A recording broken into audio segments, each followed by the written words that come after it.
So this is a review of the complete novels by Eudora Welty.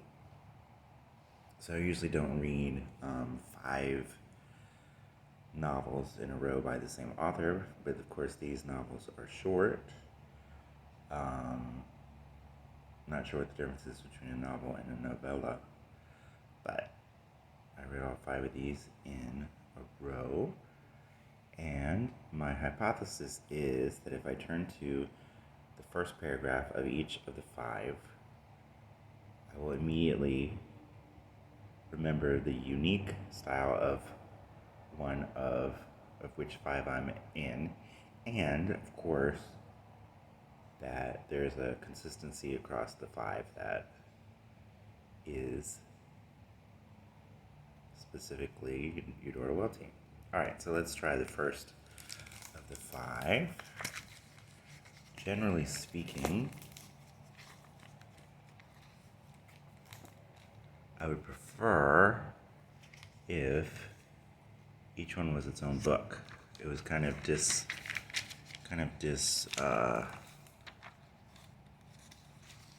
not distressing, but it was kind of unnerving to not know where I was, to be reading a novel and not know if you've got 20 more pages or 2 more pages. But here we go. So this is The Robber Bridegroom, which was written to Catherine Ann Porter. It was the close of the day when a boat touched Rodney's Landing on the Mississippi River, and Clement Musgrove, an innocent planter with a bag of gold and many presents, disembarked. He had made the voyage from New Orleans in safety. His tobacco had been sold for a fair price to the king's men. In Rodney he had a horse stabled against his return, and he meant to spend the night there at the inn, for the way home through the wilderness was beset with dangers. So The Robber Bridegroom by Eudora Welty is quite odd. It's a retelling, it's a telling of a tale that could be a fairy tale, but she adds her own style, and it kind of has 2 styles. It has a Eudora Welty style that is wordy and, flowery, interesting, and then it tells the story kind of choppily like fairy tales do. And I would say that particular first paragraph does not capture the charm of the story as a whole.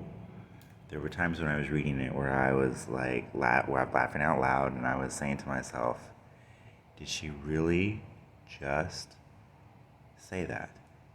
And that first paragraph does not capture that whimsy. Kind of surprised. Alright, so after The Robber Bridegroom, we have Delta Wedding. Delta Wedding was much more traditional. It was of a piece. It was all one novel with one style, like novels usually are. It was not an interpolation of folktale and modern novel style mixed together like The Robber Bridegroom, which is charming. But Delta Wedding is more conventional and more readable and very interesting for the fact that it doesn't really have a plot.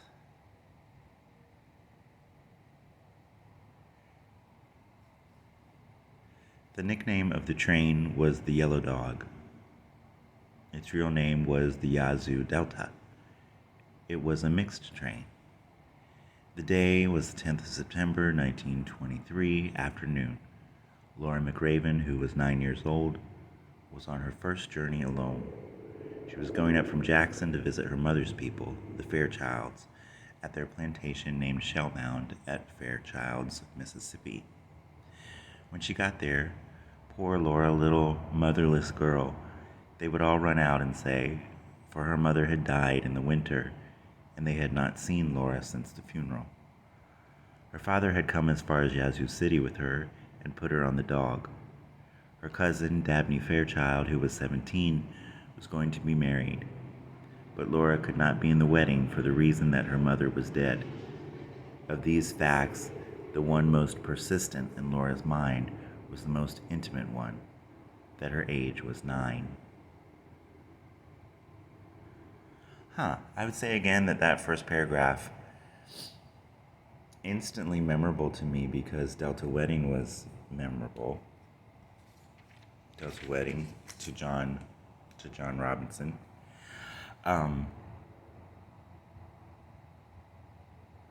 It does not really foretell how rich the descriptions will be of this 1923 event. Of course, there is a plot, right? Little girl goes to the Delta on the Yellow Dog train, and she attends the wedding. And then at the end, they decide or talk about whether they're going to let her move there, or at least spend more time there. So that's set up nicely with that first paragraph. But there's so much rich, detailed description of the Fairchilds and who they are, and I wouldn't really say each member of the clan because there's so many characters and you can't really tell who's who unless you really pay attention. But of course, Dabney, who they've already mentioned, stands out. She's the one who's getting married.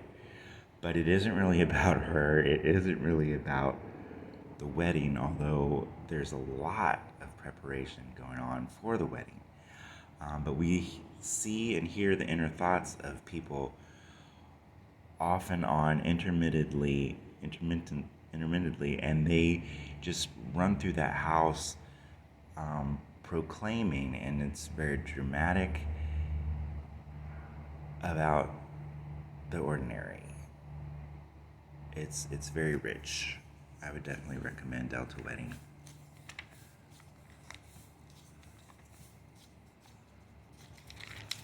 All right, so that's 2 out of the 5.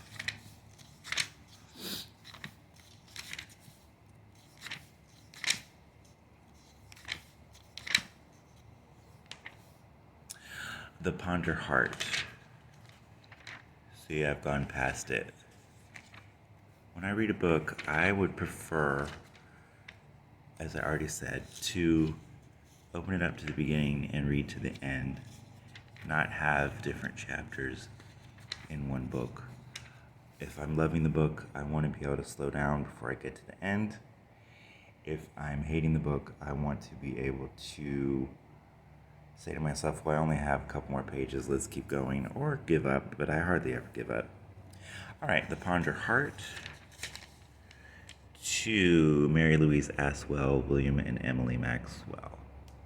That's interesting, Aswell and Maxwell. Okay, first paragraph.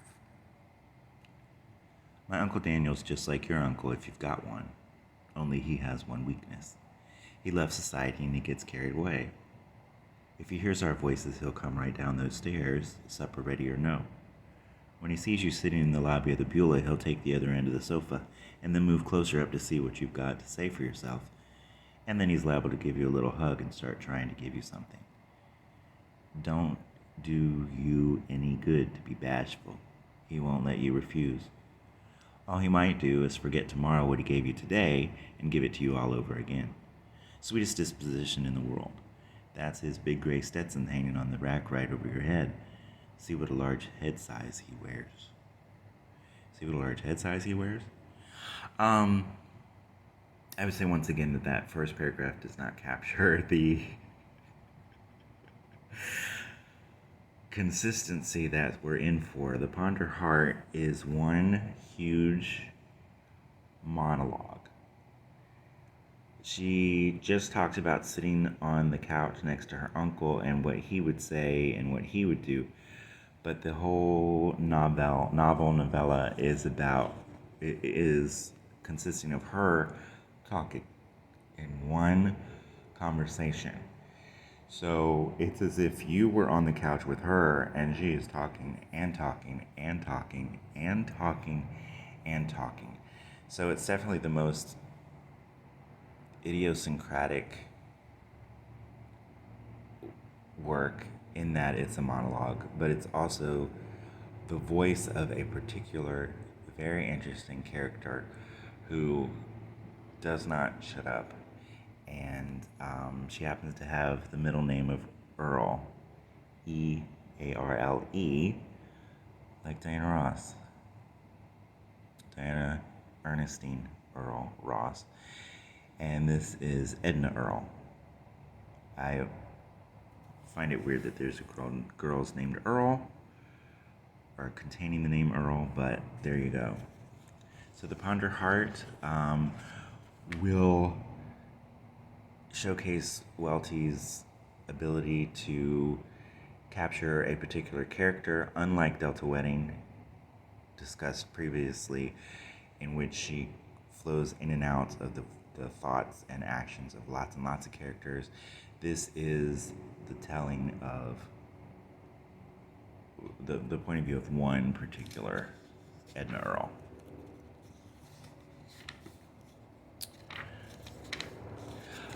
It's funny. It's very descriptive. It shows Welty's ability to talk in a particular Southern way to get inside somebody's head, but also to capture ways of speaking. So then we got Losing Battles. To the memory of my brothers, Edward Jefferson Welty, Walter Andrews Welty. And this one, unlike the others, has a list of the characters in the novel. When I got to the list of the characters in the novel, I looked at it briefly. I saw that the matriarch was Elvira Jordan Vaughn, Granny, and everything does revolve around her and her descendants. And I thought I would refer to this page because when I had already read Delta Wedding, that has character after character after character, and it does do a lot of description. So-and-so is the cousin, so-and-so is the sister. It comes back to Laura, but it's not a novel about Laura. It's a novel about the Fairchilds at Shellmound. I thought I would have had a list there of the characters in the novel, but here, similarly to Delta Wedding, you don't really need a list of the characters of the novel. The person they're waiting for, the person that takes center stage, of course, is Jack, and he's a character. They're all characters, and it's interesting. It also has a map. There's going to be an excursion. They're going to be up on the center of Banner Hill, and they're going to watch and look for everything that's going on, which is going to include the car. So it's the incursion of the stranger onto the familiar ground of familiar for these people, but the incursion of the stranger who's not really a stranger and his wife. All right, let's get to the fabulous first paragraph. When the rooster crowed, the moon had still not left the world, but was going down on flushed cheek, one day short of the full. A long, thin cloud crossed it slowly, drawing itself like a name being called.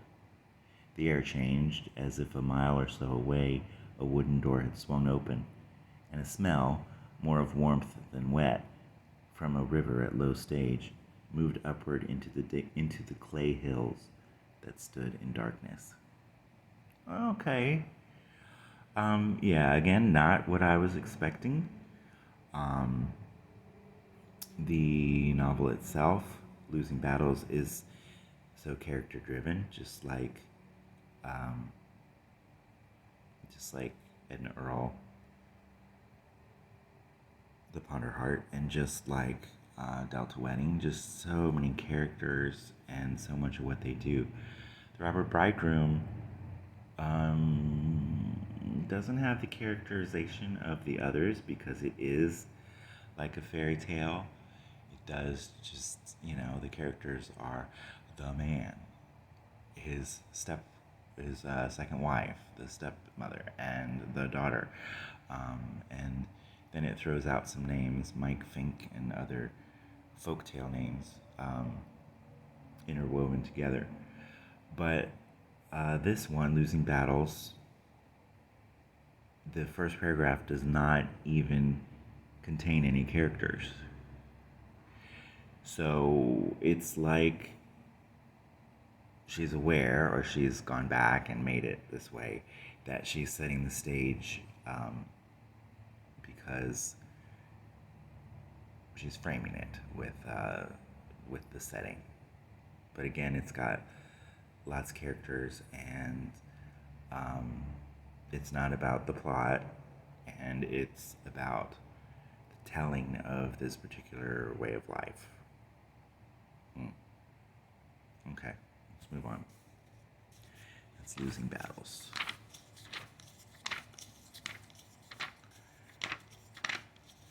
Part 1, Part 2, Part 3. This is the one that got a little long, and I was wondering, well, is it going to end soon, or is it not going to end soon? Part 4.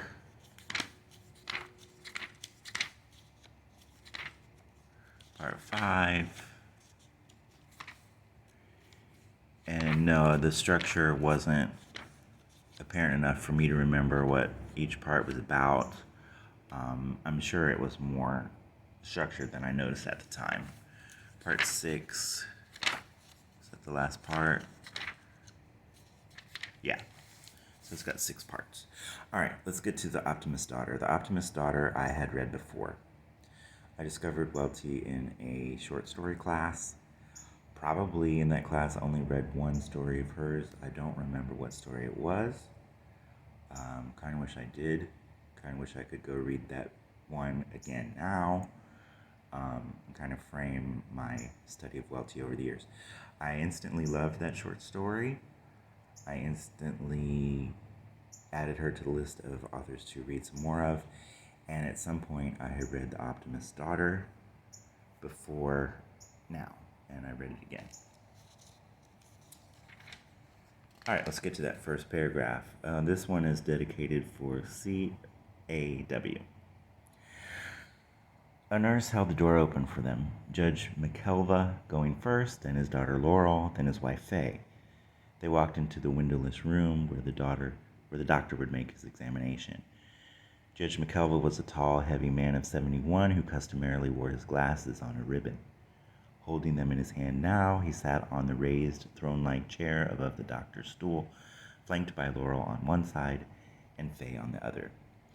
So already, this is the third time I've read this paragraph, if not more.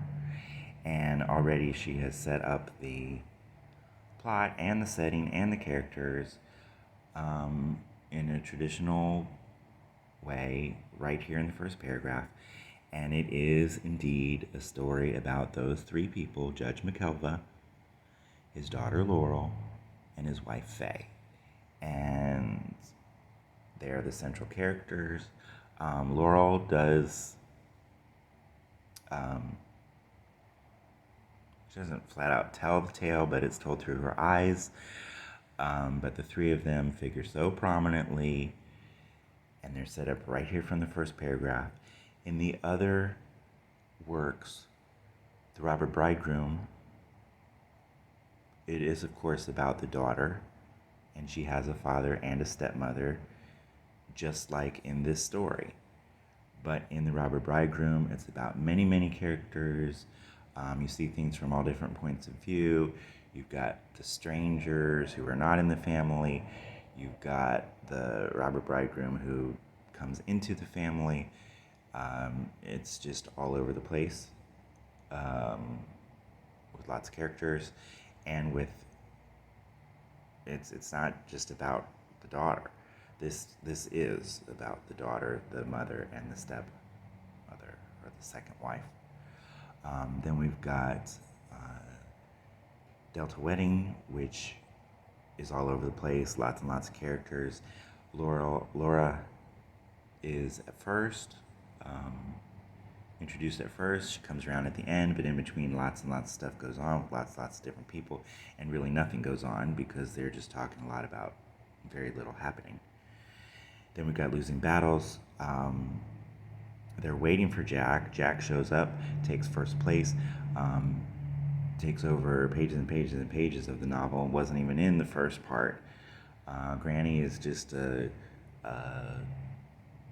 throughout, but you don't get much insight. And here is completely different. This is the three characters established from the very beginning, and that's what this story is going to be about. I can't say it's action. Eudora Welty is not plot driven, but it is traditional plot, setting, characterization, and so forth. Immediately accessible because of the difference between how the daughter Laurel acts versus how the new wife Faye acts. And it's just good. Just the difference between those two. Judge McKelvin in the middle, being defined by the women in his life. His daughter, who, of course, is steady and been in his life for a long time and part of the family. And then Faye, the interloper, who reminds me of Gloria in Losing Battles. She's a woman from, seemingly from the outside and the newcomer, and despite the room that Laurel gives her to enter the family, she always seems on the outside, even though she's the widow. She's, a central character who's on the outside. And so is Gloria in Losing Battles. So that's The Optimist Daughter, Part 1, Part 2. Again, there's probably more structure than I noticed and that I remember. Part 3, I may just get caught up in these characters and I could just, read forever without realizing what structure the stories are. Part 4, and that's it. So, we've got The Robber Bridegroom, Delta Wedding, The Ponder Heart, Losing Battles, and The Optimist Daughter, the complete novels of Eudora Welty. And this has a chronology, note on the texts, and notes.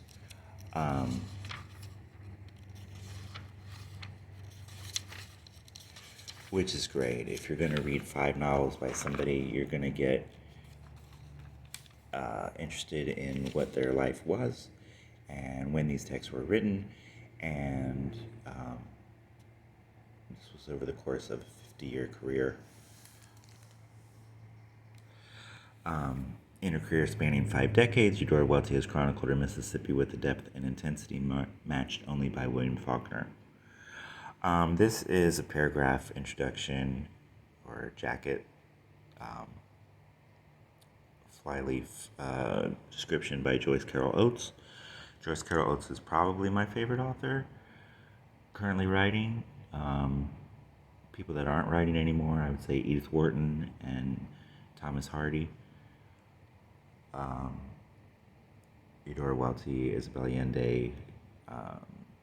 There's a couple things by Catherine Harrison. Those are my favorites. But it's definitely time to interject some new ones. So this is an introduction by Joyce Carol Oates. I find it telling that she wants to point out that she's like from Mississippi, like William Faulkner. Um, I don't know why the women have to always be compared to the men. If I was reading a flyleaf about William Faulkner, I don't think it would mention Eudora Welty. Um, Here, for the first time in one volume, is all of her longer fiction. In The Robber Bridegroom, legendary figures from Mississippi's past mingle with Welty's own imagination in an exuberant fantasy set along the Natchez Trace. Doesn't really capture how weird it is, the combination of Welty's description and the sparing, stark telling of a fairy tale mixed together. But it is, of course, a mixture, a mingle. So, okay. The richly textured Delta wedding vividly portrays the complexities of family relationships set against the backdrop of rural Mississippi in the 1920s. Delta wedding, like Losing Battles, the women just talk about how wonderful the men are. Oh, the men, oh, such and such, my uncle or my, son or whatever, such and such, so and so. It's just, oh my gosh, he's so wonderful. He's this, he's that. Oh, he, talk about his personality traits, talk about how noble his characteristics are. And of course, in The Ponder Heart, Edna Earl does that about her uncle as well. And the women are just talking about how wonderful the men are. And then, the men show up, and I'm like, are they more wonderful than the women? Like, how noble are these gentlemen? I'm not sure. Okay.